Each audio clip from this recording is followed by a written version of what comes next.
আজকে আমি মুরগি দিয়ে আলু দিয়ে সুন্দর করে ভুনা করে রান্না করব। এই তো মুরগিতে আমি মশলা মেখে নিয়েছি, এখন ভাজবো। কড়াইতে তেল দিচ্ছি, বিসমিল্লাহ। মুরগিতে আমি ভেজে নিচ্ছি সুন্দর করে। মুরগির আটাটা আমার হয়ে গিয়েছে, আলুতে ভেজে নিচ্ছি।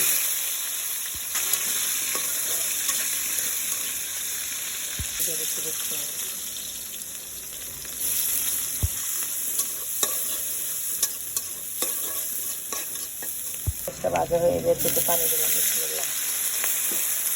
ঠান্ডাটা দিচ্ছি, চিনি এলাচ পাতি দিলাম, তারপর মশলা রাঁধুনি, মশলাটা কষাচ্ছি, দিয়ে দিলাম। দিয়ে তখন মাংসটা দিয়ে দিলাম, বিসমিল্লাহ।